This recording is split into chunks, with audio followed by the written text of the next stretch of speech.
السلام علیکم ورحمۃ اللہ وبرکاتہ۔ جامعہ انوریہ حیدرآباد باب العلم انوریہ ایجوکیشنل سوسائٹی کی جانب سے تفسیرات احمدیہ کے درس کا سلسلہ جاری ہے۔ مسئلہ نمبر 144، جزیے کے وجوب اور اس کے مشروع ہونے کا بیان۔ یعنی اسلامی حکومت میں، دارالاسلام میں جو غیر مسلم رہتے ہیں ان پر جزیہ لگایا جاتا ہے، یہ واجب ہے، اور شریعت میں اس کی کیا حیثیت ہے، اس کو اس مسئلے کے ضمن میں بیان فرمائیں گے۔ بسم اللہ الرحمن الرحیم۔ قاتل الذین لا یؤمنون باللہ ولا بالیوم الآخر ولا یحرمون ما حرم اللہ ورسولہ ولا یدینون دین الحق من الذین اوتوا الکتاب حتی یعطوا الجزیۃ عن ید وهم صاغرون۔ صدق اللہ العظیم۔ قاتل الذین لا یؤمنون باللہ ولا بالیوم الآخر، جن لوگوں کو کتاب دی گئی یعنی اہل کتاب، ان میں سے ان کے ساتھ جنگ کرو جو اللہ تعالیٰ پر ایمان نہیں رکھتے، ولا بالیوم الآخر، اور نہ ہی قیامت کے دن پر ایمان رکھتے ہیں، ولا یحرمون ما حرم اللہ ورسولہ، اور نہ ان چیزوں کو حرام قرار دیتے ہیں جو اللہ اور اس کے رسول نے حرام کر دی، ولا یدینون دین الحق من الذین اوتوا الکتاب،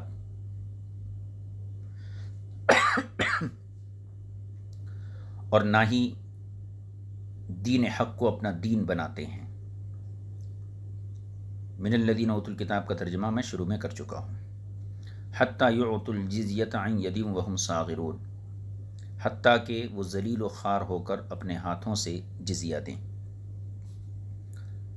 یہ اس کا مرادی معنی ہو گیا۔ ملا جیون علیہ الرحمہ فرماتے ہیں، یہ ایسی آیت کریمہ ہے جس سے جزیے کے مشروع ہونے کا ثبوت ملتا ہے۔ یعنی شریعت میں جزیہ باضابطہ ایک چیز ہے، اس چیز کا ثبوت اس آیت کریمہ سے ملتا ہے۔ جب کوئی غیر مسلم اسلام قبول کرنے سے انکار کر دے، اللہ تعالیٰ نے اس میں جزیے کی ادائیگی کو قتال کی غایت اور انتہا کے طور پر ذکر کیا ہے۔ یعنی اس آیت میں یہ جو جملہ میں پڑھا اس کا تعلق پیچھے سے ہے، یعنی جب کوئی غیر مسلم اسلام قبول کرنے سے انکار کر دے تو پھر اس کے اوپر جزیہ لگایا جاتا ہے۔ اب اس کا تعلق اللہ تعالیٰ نے اس کا بعد کے جملے سے ہے۔ اللہ تعالیٰ نے اس میں یعنی اس آیت میں جزیے کی ادائیگی کو قتال کی غایت اور انتہا کے طور پر ذکر کیا ہے۔ یعنی قتال کی انتہا یہ ہے کہ وہ جزیہ دینے پر راضی ہو جائیں۔ جو دارالاسلام میں رہتے ہیں ان پر اسلام پیش کیا گیا، انہوں نے اسلام قبول نہیں کیا، تو کیا صورت ہے کہ ان سے قتال کیا جائے، اور کب تک قتال کیا جائے؟ جب تک وہ جزیہ دینے پر راضی نہیں ہو جاتے ہیں۔ تو جزیے کی ادائیگی قتال کی غایت اور انتہا کے طور پر یہاں ذکر کی گئی ہے۔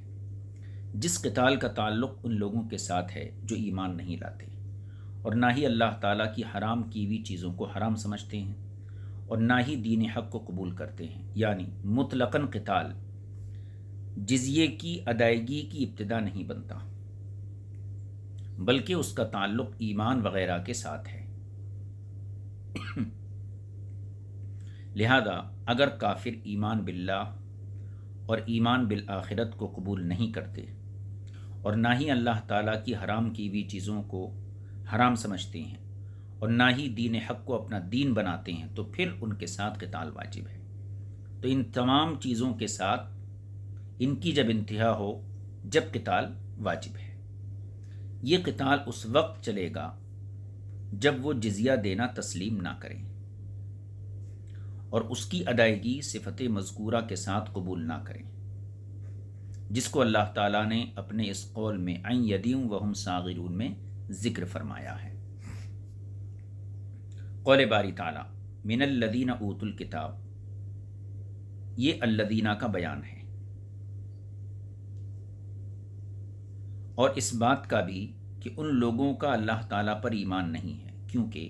یہودی دو خدا مانتے ہیں اور عیسائی تین خدا کے قائل ہیں، اور ایمان بالآخرت کی ان سے نفی کا بھی بیان ہے۔ یعنی بظاہر تو وہ ایمان بالآخرت کا جو ہے اقرار کرتے ہیں، لیکن حقیقت میں وہ آخرت پر ایمان نہیں رکھتے ہیں۔ تو دونوں چیزیں مفقود ہیں۔ اللہ پر ایمان نہیں ہے، کیونکہ یہودی جو اہل کتاب ہیں وہ دو خدا مانتے ہیں،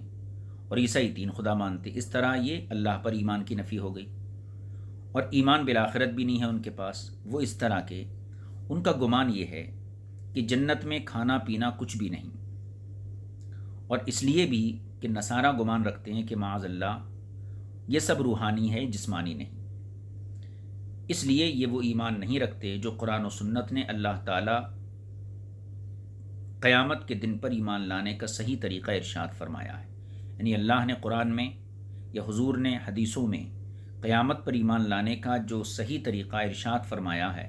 اس طریقے کے مطابق یہ لوگ ایمان نہیں رکھتے۔ اسلام کا عقیدہ یہ ہے کہ جنت کی جو نعمتیں ہیں وہ باضابطہ ایک حقیقت ہیں، اور یہ جسم و روح دونوں کے ساتھ بندے اس سے متلذذ ہوں گے۔ اب اگر کوئی شخص یہ کہے نہیں معاد جو ہے یہ روحانی چیز ہے، آخرت جو ہے یہ روحانی چیز ہے، جسمانی نہیں ہے، تو پھر اس کا مطلب یہ ہوا کہ اس نے جو ہے آخرت کو مانا ہی نہیں۔ تو یہ لوگ جو ہیں اہل کتاب یہود و نصارہ، نہ تو اللہ پر ایمان رکھتے ہیں کیونکہ وہ شرک کے معتقد ہیں، اور نہ یہ آخرت پر ایمان رکھتے ہیں۔ آگے دیکھیے، اور قول باری تعالیٰ وَلَا يُحَرِّمُونَ مَا حَرَّمَ اللَّهُ وَرَسُولُهُ، اس سے مراد یہ ہے کہ وہ کتاب اللہ یعنی قرآن کریم اور سنت نبوی صلی اللہ علیہ وسلم پر عمل نہیں کرتے۔ اس کا معنی یہ ہے، یا پھر اس کا معنی یہ ہے کہ یہ لوگ ان احکام پر عمل نہیں کرتے جو توریت اور انجیل میں نازل کیے گئے ہیں۔ پہلے کے معنی کے اعتبار سے یعنی قرآن و سنت پر عمل نہیں کرتے، اس معنی کے اعتبار سے رسول سے مراد ہماری طرف تشریف لانے والے رسول نبی جناب رحمۃ للعالمین صلی اللہ علیہ وسلم ہوں گے، اور دوسرے معنی کے لحاظ سے یعنی توریت و زبور، توریت و انجیل کے حکام پر عمل نہیں کرتے، تو دوسرے سے مراد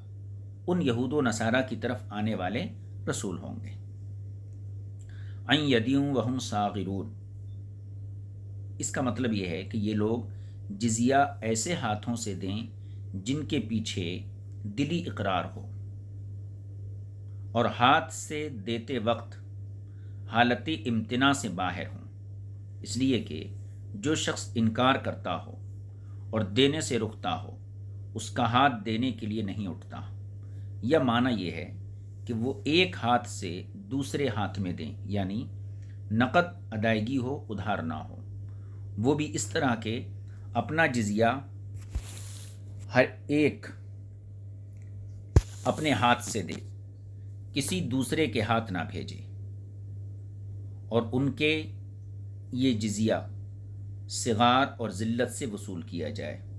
یعنی یہ لوگ جب جزیہ دیں تو یہ اپنے کو کمتر سمجھیں اور یہ اپنے کو ذلیل سمجھیں، اس طریقے سے ان سے وصول کیا جائے، جس کا مطلب یہ ہے کہ اسے خود اپنے ہاتھوں میں اٹھا کر لے کر آئیں، پیدل چلتے ہوئے آئیں، سواری استعمال نہ کریں، اور جب دینے والے کو دیں تو خود کھڑے رہیں اور لینے والا بیٹھا ہو، اور اسے حکم دیتا ہو کہ اے ذمی جزیہ ادا کر، وغیرہ وغیرہ، اور طریقے کہ جس سے ان کی ذلت ہو، جیسا کہ صاحب مدارک نے ذکر کیا۔ یعنی یہ ایک طریقہ یہ بتایا جس سے ان کی ذلت ظاہر ہو۔ اس کے علاوہ اور بھی جو طریقے ہیں جو ان کی ذلت کو ظاہر کریں، اس انداز سے جزیہ ان کو دینا پڑے گا۔ یہ تفسیر اس وقت ہوگی جب کہ ید سے مراد دینے والے کا ہاتھ ہو، ٹھیک ہے، اور اگر اس سے مراد لینے والے کا ہاتھ لیا جائے تو معنی یہ ہوگا ایسے ہاتھ سے جزیہ وصول کرو جو قاہر ہو اور ان پر غلبہ رکھتا ہو، یا ایسے ہاتھ سے وصول کرو جو ان پر انعام کر رہا ہو، اس لیے کہ ان پر جزیہ نافذ کرنا عظیم لعنت ہے ان کے لیے۔ کوئی بھی قوم جب جزیہ دیتی ہے تو وہ مفتوح ہوتی ہے، اور یہ اس کی آزادی نفس کے خلاف ہوتا ہے، لہذا یہ اس کے حق میں لعنت ہے، جیسا کہ صاحب کشاف نے صراحت کی ہے۔ علامہ بیضاوی نے مذکورہ وجوہ کے ساتھ یہ وجہ بھی ذکر کی ہے، یعنی جو توجیحات اس کی پیش کی گئیں جزیہ کس طریقے سے دینا ہے، ان یدیم وہم صاغرون کی جو توجیحات پیش کی گئیں ان میں یہ بھی ایک وجہ ذکر کی ہے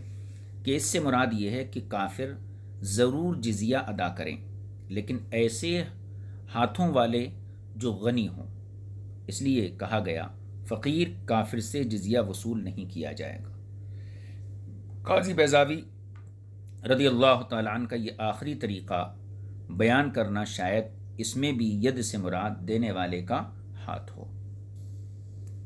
آگے دیکھیے، اس تمام گفتگو سے معلوم ہوا کہ اگر کافر لوگ جزیہ دینا قبول نہیں کرتے، جیسا کہ انہوں نے اسلام قبول کرنے سے انکار کیا، یا جزیہ دینا منظور تو کرتے ہیں لیکن اس کی ادائیگی اس طرح نہیں کرتے جس طرح ادا کیا جانا ذکر کیا گیا ہے، یعنی جس طرح ادا کرنا چاہیے، یعنی ذلت اور انکساری کے ساتھ ادا کرنا یہ منظور نہیں کرتے، تو بھی ان کے ساتھ لازماً جنگ کی جائے گی۔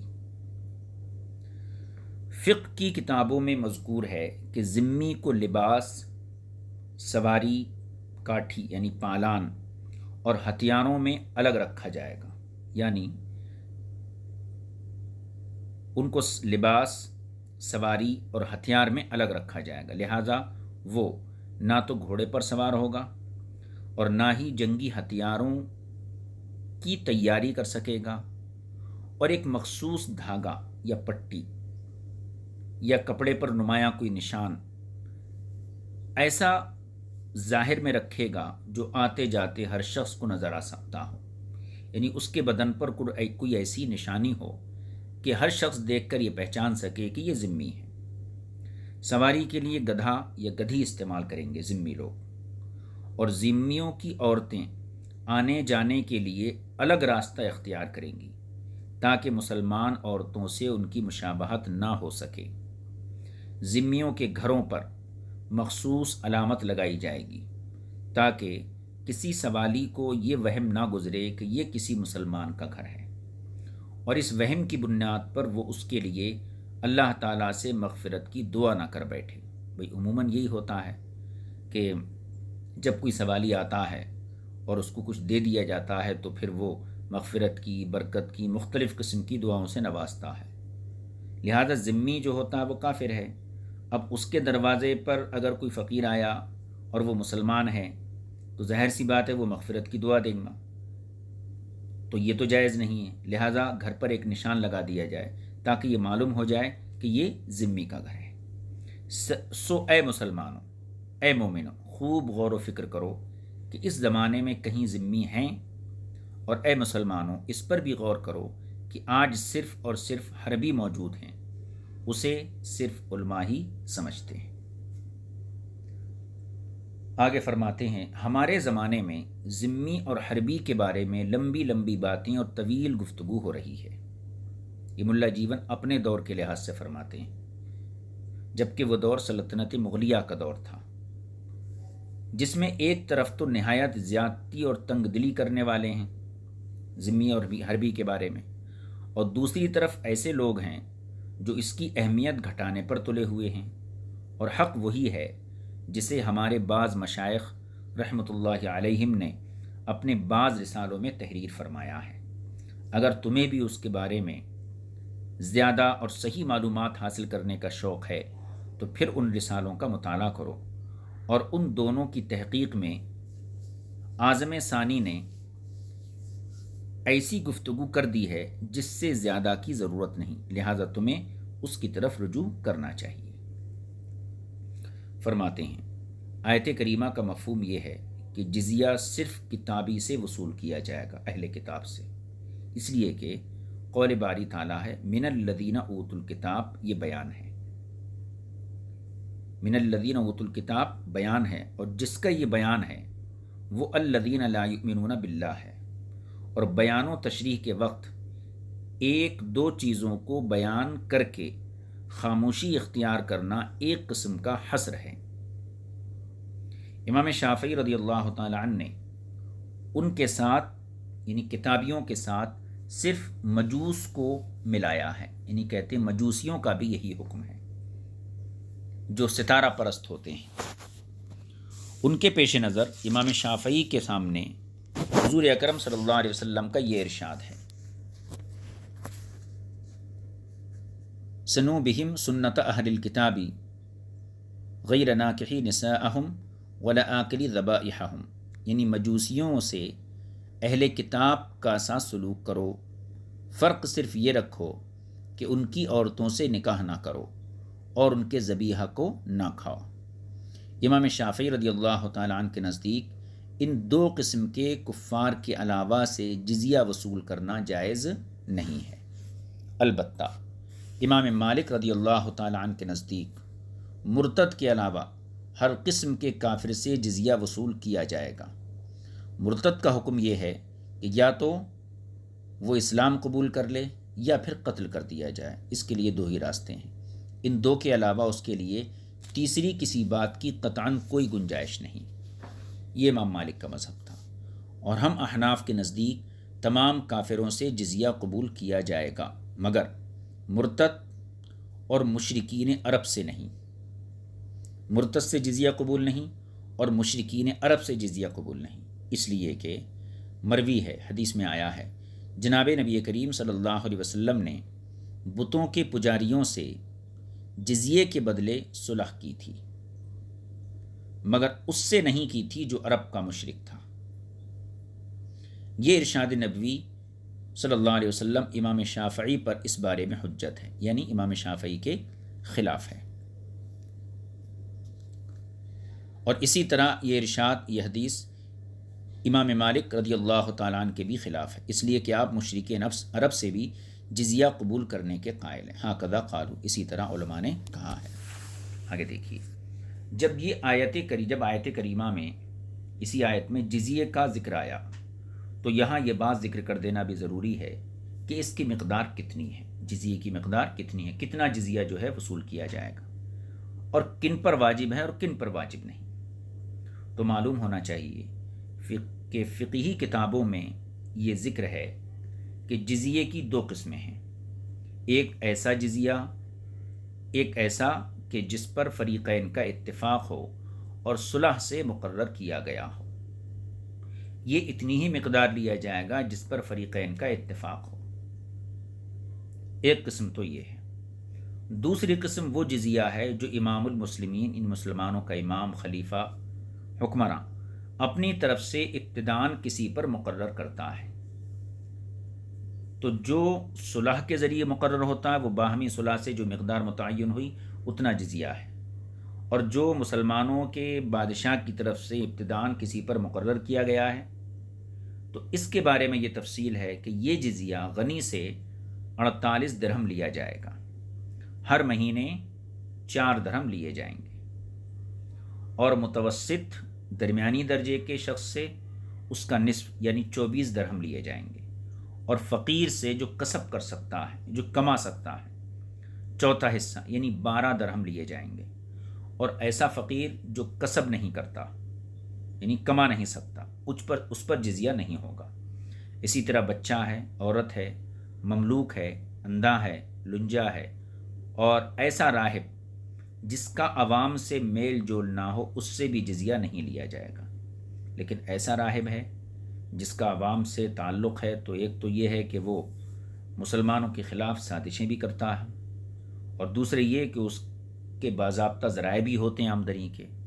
اس سے لیا جائے گا۔ آگے دیکھیے، امام شافعی رضی اللہ تعالیٰ عنہ کے نزدیک ایک سال میں کم از کم 1 دینار لازماً بطور جزیہ لیا جائے گا، 1 دینار کی مقدار جزیہ 1 سال کے اندر کم از کم لیا جانا ضروری ہے، جس میں غنی اور فقیر سب برابر ہوں گے، لہذا ان میں سے ہر ایک پر اتنی مقدار کی ادائیگی لازم ہوگی، اور اس میں غنی اور فقیر کا کوئی امتیاز نہیں رکھا جائے گا۔ علامہ بیضاوی نے اسی کی تصریح اور تنصیص کی ہے۔ بہرحال ہر امام کے مذہب کے دلائل اپنے اپنے مقام پر مکمل طریقے سے موجود اور مذکور ہیں، ہر امام نے اپنے مسلک کی تائید میں دلائل کو بیان کیا ہے، صاحب ہدایہ نے ان سب کو ذکر کیا ہے، اور آیت مذکورہ صاحب ہدایہ نے اس ضمن میں تحریر کی ہے کہ اس سے انہوں نے یعنی اس آیت سے صاحب ہدایہ نے اہل کتاب پر جزیہ مقرر کرنے کا استدلال کیا ہے اور پھر اس کو اسی انداز سے بیان کیا ہے جس کو ہم بیان کر چکے ہیں۔ یہ تفسیر مکمل ہوئی۔ اب اس کے بعد کا جو مسئلہ ہے اس کو انشاءاللہ تعالی آئندہ نشست میں آپ کی خدمت میں پیش کیا جائے گا۔ وصلی اللہ علی نبی الامی الکریم وآلہ وصحبہ اجمعین والحمد للہ رب العالمین۔ السلام علیکم ورحمۃ اللہ وبرکاتہ۔